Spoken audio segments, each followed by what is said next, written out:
মাঘ মাসের শীতের রাত আর হচ্ছে সাথে কাচি পিঠা, এটাকে আমরা সাজ পিঠা বলি, অনেকে কাচি পিঠা বলে।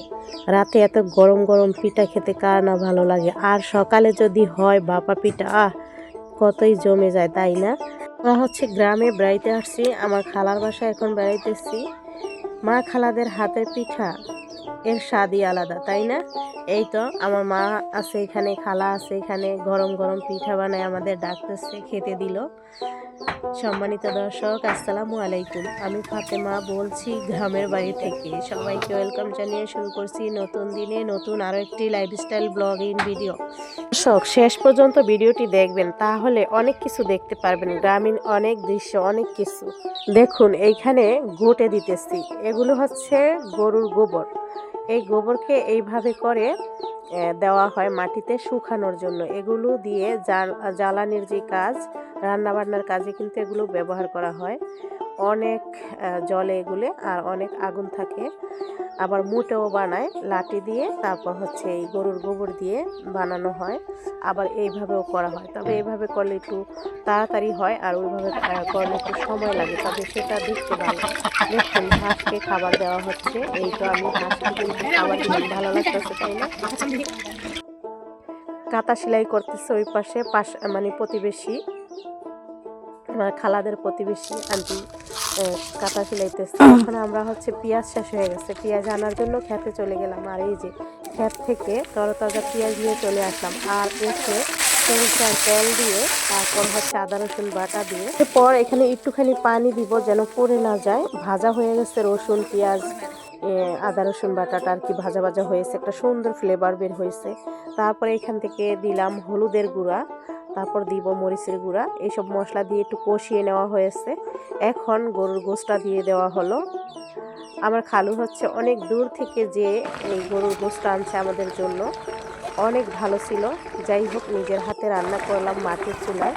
আর ওই যে পেঁয়াজ কম হয়েছে, যার কারণে হচ্ছে খেতে থেকে এনে কেটে তারপর হচ্ছে দেওয়া হয়েছে।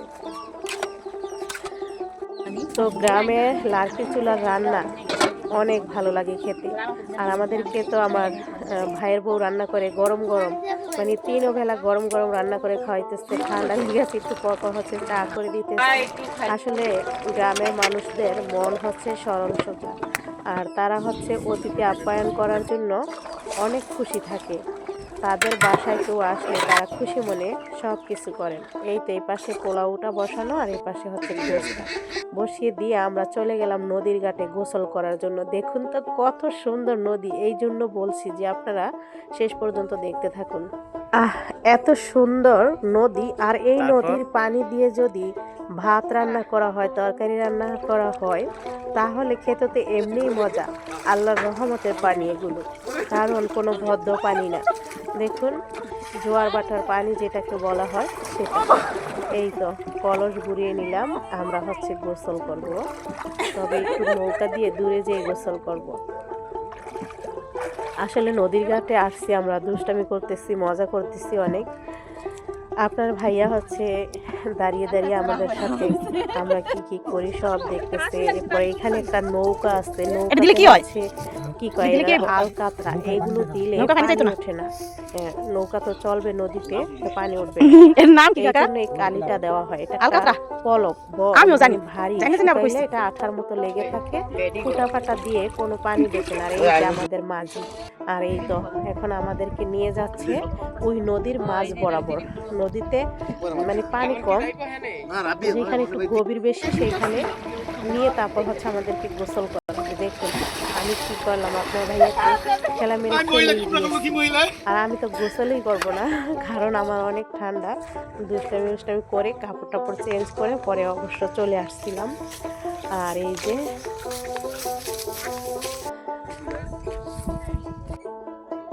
আগের দিন গোসল করেছি, যার কারণে গোসল আজকে করিনি, মানে একদিন পর পর আমার সমস্যা যেহেতু এই কারণে।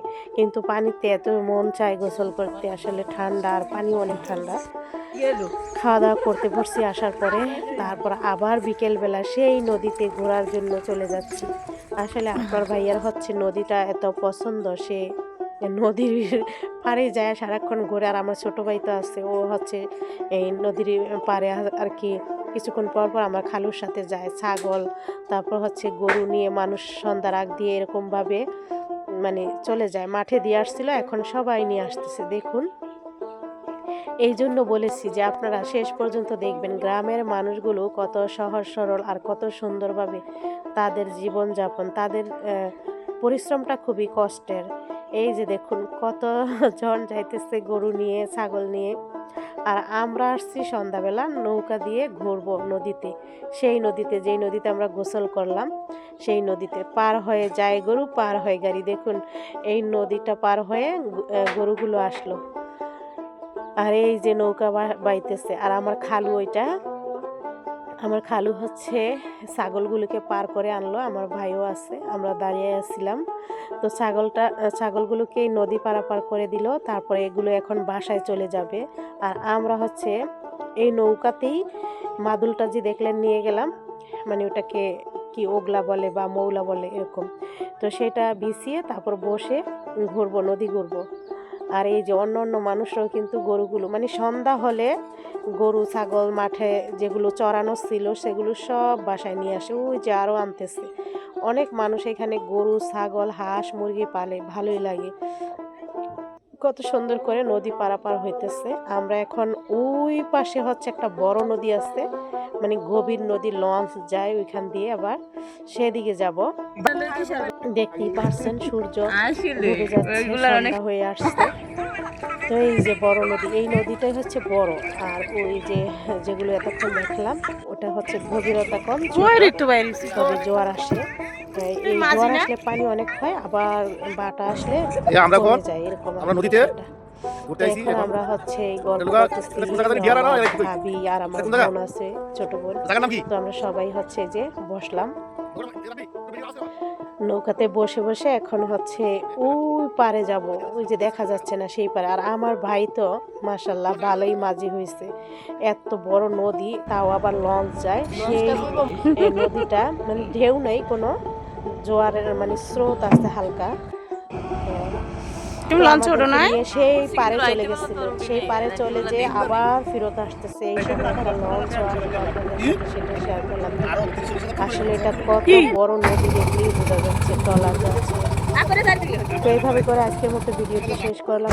ভালো থাকবেন, আল্লাহ।